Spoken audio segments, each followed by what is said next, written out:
જય હિન્દ, જય ભારત. આજે આપણે ગુજરાત રાજ્ય સરકારના ગુજરાત કર્મયોગી સ્વાસ્થ્ય સુરક્ષા યોજના એટલે કે PMYJ જી સિરીઝ અંગેની માહિતી મેળવશું. અત્યારે આપણે જે કર્મચારી કે અધિકારીને કર્મયોગી પોર્ટલના HRPN નંબર હોય તે પોતાનું આયુષ્માન કાર્ડ પોતાની રીતે પણ કાઢી શકે છે.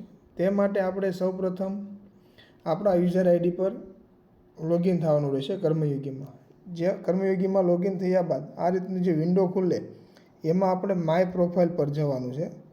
માય પ્રોફાઇલ ઉપર જતાં આપણે એમાં આપણી ફેમિલીની વિગત એડ કરી શકીએ, આઈડી નંબર એડ કરી શકીએ. અહીં આપણે જોઈ શકો છો તે રીતે અહીંયા ફેમિલી મેમ્બર્સની ડિટેલ છે તે એડ કરી શકીએ છીએ. એમાં આપણે નામની જન્મ સ્થળનું જન્મ તારીખ વગેરે વિગત ભારતીય નેશનાલિટી ડિપેન્ડન્ટ યુઝર આઈડી છે કે કેમ તે વગેરે વિગત નાખીને એડ ટુ લિસ્ટ કરવાનું રહેશે. ત્યારબાદ સેવ એન્ડ નેક્સ્ટ કરશું એટલે આપણે ફેમિલીની વિગત સેવ રહેશે.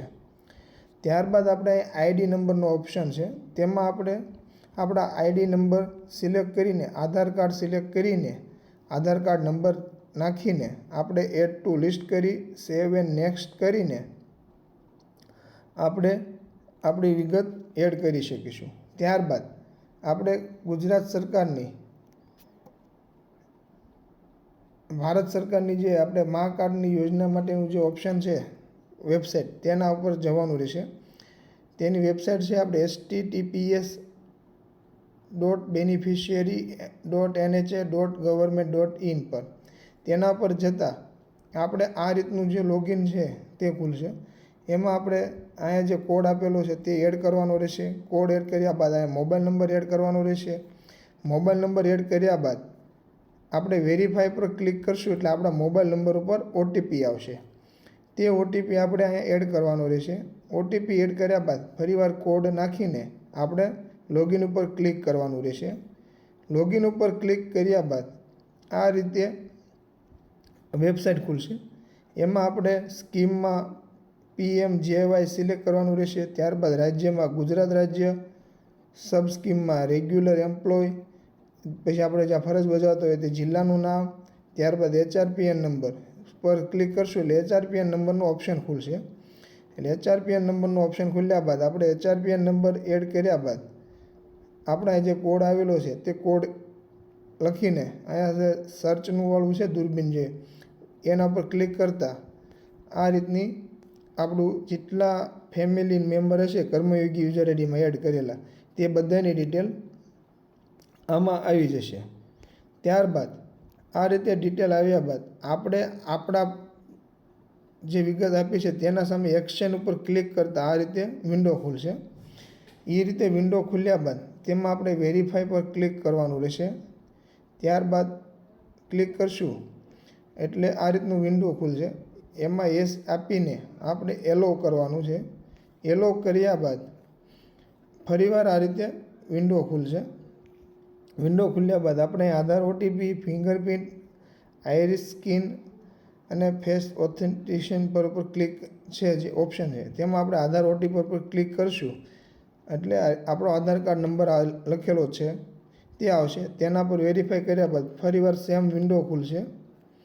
સેમ વિન્ડો ખુલ્યા બાદ આપણે એલો કરવાનું છે. ત્યાં આ રીતે ખુલ્યા બાદ આપણે આપણો ફોટો છે તે પાડવાનો છે ઓનલાઈન. અત્યારે જો કોઈને વેબ કેમ ન હોય તો ડ્રોઈડ વેબ કરીને કેમ કરીને આપણે એક એપ્લિકેશન પણ આવે છે જે વિન્ડો 11 ઉપર પણ યુઝ થઈ શકે છે. તે મોબાઈલમાં આપણે કનેક્ટ કરીને આપણે મોબાઈલથી પણ આપણો ફોટો જે કમ્પ્યુટર છે તેનાથી આપણે કરી શકીએ છીએ. ડ્રોઈડ કેમ કરીને આવે છે તેનાથી આ રીતે આપણો ફોટો પાડ્યા બાદ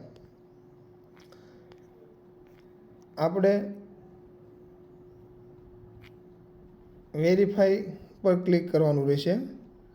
એટલે ફોટો કર્યા બાદ આપણે પછી ફરીવાર ઓટીપી આવશે. 2 ઓટીપી આવે.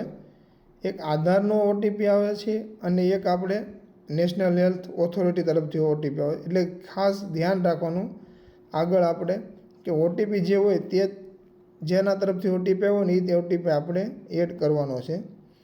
આ રીતે ફોટો પાડ્યા બાદ do you have mobile number તેના પર ક્લિક કરવાનું રહેશે.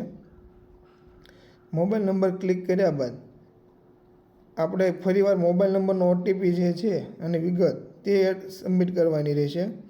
વેરીફાઈ કર્યા બાદ આપણું જે સરકાર તરફથી આપણી ઓફિસ તરફથી જે સર્ટિફિકેટ આપણને જે નમૂનાનું આપેલું છે તેમાં સહી સિક્કા કરીને એ સર્ટિફિકેટ છે તે અપલોડ કરવાનું રહેશે. અપલોડ કર્યા બાદ સબમિટ કરવાનું રહેશે. આપણે 1 દિવસ પછી સબમિટ કર્યા બાદ આ રીતનું આપણે રેફરન્સ નંબર આવશે. રેફરન્સ નંબર આવ્યા પછી આપણે સ્ટેટસ ચેક કરવા માટે આપણે બીજા દિવસે જોવાનું રહેશે. અહીં વેરીફાઈ કે ત્યારે તે એકને એક દિવસે આપણે જોઈશું તો આ રીતનો ઓપ્શન આવશે વેરીફાઈ અને પેન્ડિંગ. આ રીતે વેરીફાઈ જે પેન્ડિંગ છે ત્યાં વેરીફાઈ થાય ત્યારબાદ આપણે અહીંયા કાર્ડ ડાઉનલોડનો ઓપ્શન છે તેના પર ક્લિક કરીએ એટલે આપણું કાર્ડ જે છે તે ડાઉનલોડ થઈ શકશે. આ ખાસ આપણે કર્મયોગીમાં જેના HRPN નંબર જનરેટ થયા છે તેના માટેનું જ છે અત્યારે હાલ પૂરતું. અને જો કોઈ નવી માહિતી આવશે તો આપણે ચોક્કસથી જાણ કરીશું. વિડીયો ગમ્યો હોય તો લાઈક કરજો અને શેર કરજો. ધન્યવાદ.